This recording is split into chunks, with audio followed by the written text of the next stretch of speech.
The land of rising sun, unbound northeast, 5th to 16th April 2024. Hello people, நான் உங்கள் Vasu தமிழண்டா channel. இது வரைக்கும் நம்ம சேனலில் அப்படி இப்படின்னு என்னமோ வீடியோஸ்லாம் போட்டுட்டோம். இப்போ என்ன அப்படின்னா, என் லைஃப்பில் எனக்கு ஒரு ஆப்பர்ச்சுனிட்டி கிடச்சிது. நம்ம தான் ஆப்பர்ச்சுனிட்டி கிடச்சா அதை கண்டிப்பாக எப்பவுமே யூஸ் பண்ணிடுவோம். அப்படி கிடச்ச ஒரு ஆப்பர்ச்சுனிட்டி தான் நார்த் ஈஸ்ட்டில் ஒரு ரைடு. ஸோ நார்த் ஈஸ்ட்டில் ரைடு நான் எப்பயுமே வந்துட்டு நான் இருக்க இடத்துல எனக்கு பக்கத்தில் இருக்கிற மாதிரி ஒரு 100 கிலோமீட்டர் இல்லை 200 கிலோமீட்டர் ரேடியஸில் மாதிரி தான் நான் எக்ஸ்ப்ளோர் பண்ணிகிட்ருப்பேன். ஸோ அப்படி பார்க்குறப்ப தமிழ்நாடு, கர்நாடகாவில் மோஸ்ட் ஆஃப் த பிளேசஸ் நான் கவர் பண்ணியிருக்கேன். பட் எனக்கு வந்துட்டு நார்த் ஈஸ்ட் போகிறதுக்கு ஒரு ஆப்பர்ச்சுனிட்டி கிடச்சிது. சரி, இதை நம்ம கண்டிப்பாக யூஸ் பண்ணிக்கலாம் அப்படின்னு தோணுச்சு. ஸோ என்னென்னா, யாரோட போகிறேன் அப்படின்னா ஹீரோ மோட்டோகாப்போட தான். ஸோ அவங்களோட ஒரு 25 ஸ்ட்ரேஞ்ச் ரைடர்ஸ், ஸோ ஸ்ட்ரேஞ்சர்ஸ்ன்னு சொல்லணும், ஸ்ட்ரேஞ்ச் ரைடர்ஸ்ன்னு சொல்லக்கூடாது, அவங்களோட தான் போகிறேன். என்ன அப்படின்னு பார்த்தீங்கன்னா, அவங்களே எல்லாமே பிளான்லாம் பண்ணிடுவாங்க. ஃபியூயலும் பைக்கும் அவங்க கொடுத்துருவாங்க. ஸோ அதுக்கு நம்ம பே பண்ணுற மாதிரி தான். ஸோ இந்த மாதிரி தான் விஷயம். நான் என்ன நினைக்கிறேன் அப்படின்னா, மேபி அவங்களோட போகிறதுனால ஏதோ கொஞ்சம் மணி கொஞ்சம் குறையலாம். ஏன்னா அது கொஞ்சம் கைண்ட் ஆஃப் ப்ரொமோஷ்னலாக இருக்கும், அவங்களோட பைக் நம்ம ரைட் பண்ணுறதுனால அப்படின்னு ஃபீல் பண்ணேன். ஸோ அதனால் கண்டிப்பாக போகலாம் அப்படின்னு தோணுச்சு. ஸோ வந்துட்டு அது போக வந்துட்டு நம்மக்கிட்ட ரைடிங் கேஸ் எல்லாமே வேணும். நம்மக்கிட்ட ஆல்ரெடி முக்கால்வாசி இருக்குது. ஸோ அவ்வளோதாங்க. அதுக்கப்புறம் வந்துட்டு நான் என்ன பண்ணலாம் அப்படின்னு யோசிச்சு பார்த்தேன். சரி, எல்லாம் ஓகே ஆகிடுச்சு. ஃப்ளைட் டிக்கெட்ஸ் நம்ம தான் எடுத்துக்கணும். அதுவுமே வந்துட்டு நீங்கள் அட்வான்ஸாக எடுத்துட்டீங்க அப்படின்னா கொஞ்சம் கம்மியாக தான் வரும்.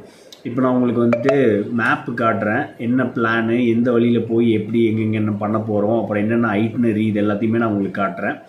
ஸோ இந்த பிளான் எனக்கு கிடச்சோன்னா நான் என்ன பண்ணேன் அப்படின்னா, ஃபஸ்ட்டு எங்கள் வீட்டில் தான் பர்மிஷன் கேட்டேன். அப்பா அம்மா கிட்டே இந்த மாதிரி ஹீரோ கூட தான் போகிறேன் அப்படிங்கிறதையும் அவங்கக்கிட்ட சொல்லிட்டேன்.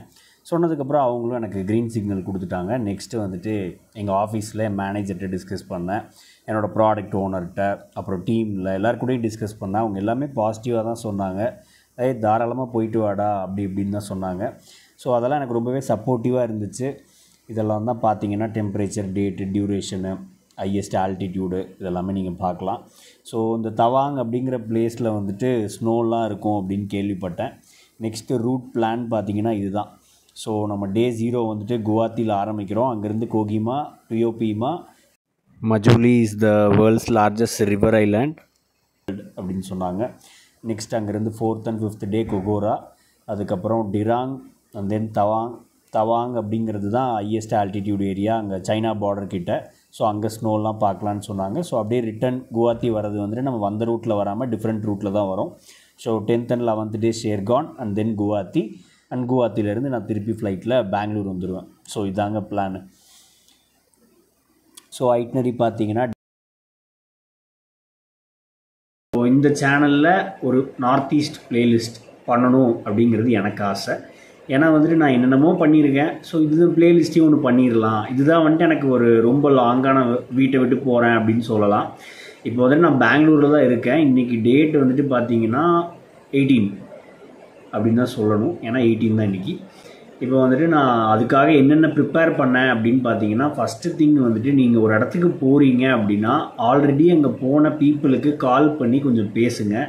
நம்ம எப்பயுமே சொல்லுவாங்க, ஒரு கோல் இருக்குது அப்படின்னா அதை வெளியில் சொல்லவே கூடாது, சொன்னால் நடக்காமல் போயிடும் அப்படின்னு சொல்லுவாங்க. பட் ஆனால் நான் என்ன சொல்லுவேன் அப்படின்னா, சில பேருக்கு சொல்லலாம். அப்போ தான் வந்துட்டு அவங்க போன பார்த்த சொல்லுவாங்க. ஸோ நம்ம கொஞ்சம் ஈஸியாக இருக்கும். ஸோ அப்படி வந்துட்டு நான் வந்துட்டு ப்ளே கிட் விலாக்ஸ் அப்படின்னு ஒரு சேனல் இருக்குது, அவர்கிட்ட பேசினேன். சுஜித் அப்படின்னு சொல்லி பிரதர்ஹுட் பைக்கர்ஸ் இந்தியாவோட அட்மின் இருக்காங்க, அவங்கக்கிட்ட பேசினேன். அந்த மாதிரி நிறைய பேர்கிட்ட பேசினேன். அப்புறம் சில பொருட்கள் வந்துட்டு நான் அப்படியே ஸ்டார்ட் பண்ண ஆரம்பிச்சிட்டேன். என்னென்னலாம் தேவைப்படணுமோ எல்லாத்தையுமே எடுத்து வைக்க ஆரம்பிச்சிட்டேன். எடுத்து வைக்கிறதுனா பேக்கிங் பண்ணல, பட் ஆனால் இதெல்லாம் இருக்கா இல்லையான்னு பார்க்க ஆரம்பிச்சிட்டேன். அப்புறம் ஒரு டு டூ லிஸ்ட் ஒன்று நோட்ஸில் போட்டு என்னென்ன பண்ணணும் அப்படின்லாம் நோட் பண்ணிகிட்டு இருக்கேன். ஸோ சில விஷயத்தையெல்லாம் நம்ம ஃப்ரெண்ட்ஸ் கிட்ட வாங்கிக்கலாம். பட் எனக்கு வந்துட்டு அவ்வளோக்கா எல்லாத்தையும் வாங்க பிடிக்காது. பட் ஆனால் சில விஷயம், ஒரு பவர் பேங்க், அப்புறம் மெமரி கார்டு, இந்த மாதிரி மட்டும் வாங்கலான்னு இருக்கேன். ஏன்னா வந்துட்டு கண்டிப்பாக வீடியோஸ் எல்லாத்தையுமே ரெக்கார்ட் பண்ணணும். அதை நம்ம ஃபோனில் கண்டிப்பாக ஸ்டோரேஜ் இருக்காது. நான் கோப்ரோவை யூஸ் பண்ணதில்லை, பண்ண போகிறதும் இல்லை. ஸோ அதனால் இந்த விஷயங்களை மட்டும் வாங்கலான்னு இருக்கேன். அதுக்கப்புறம் வந்துட்டு டாக்டரையுமே மீட் பண்ணி என்னோடய ஹெல்த் எப்படி இருக்குது, ஃபிட்னஸ் எல்லாம் செக் பண்ணேன். ஸோ அப்போ தான் வந்துட்டு நமக்கு தெரியும் நம்ம எந்த லெவலில் இருக்கோம், நம்மளால் அது பண்ண முடியுமா. கண்டிப்பாக வந்துட்டு இதெல்லாம் அட்வென்ச்சர் ஸ்போர்ட்ஸ் அப்படிங்கிறதே ரிஸ்க்கு தான். ஸோ அந்த ரிஸ்க்கு இருக்கிறது தான், ரிஸ்க் இல்லாமல் எதுவுமே கிடையாது. பட் ஆனால் நம்ம அதுக்காக நம்மளை கொஞ்சமாச்சும் மென்டலாகவும் ஃபிசிக்கலாகவும் ப்ரிப்பேர் பண்ணிக்கணும். ஸோ அதுக்காக நான் டாக்டரை மீட் பண்ணி எல்லாமே பக்காவாக இருக்கேன். ஸோ நானும் மென்டலாக இப்போ ஃபிட்டாக தான் இருக்கேன். இன்னும் பார்த்தீங்கன்னா 15 டேஸில் ஃப்ளைட்டு. பட் ஆனால் இந்த வீடியோ வந்துட்டு உங்களுக்கு அவ்வளோ சீக்கிரமாலாம் வராது. நான் இன்றைக்கி ஃப்ளைட் ஏறுறேனோ அன்றைக்கி தான் இந்த வீடியோ நீங்கள் பார்ப்பீங்க. இன்கேஸ் பார்த்துட்ருக்கீங்க ஃபுல்லாக, இல்லை ஃபஸ்ட்டு ஸ்டார்டிங்லேயே பார்த்துட்டு போயிருக்கவங்க போயிருக்கலாம். பட் நீங்கள் ஃபுல்லாக இது வரைக்கும் பார்த்துட்ருக்கீங்க அப்படின்னா கண்டிப்பாக இந்த சேனலில் இந்த பிளேலிஸ்ட் கண்டிப்பாக சூப்பராக இருக்கும். So don't miss it. நான் ஃப்ளைட்டில் ஏறினதுக்கப்புறம் செகண்ட் வீடியோ வரும். நம்ம அடுத்த வீடியோவில் சந்திப்போம். பாய்.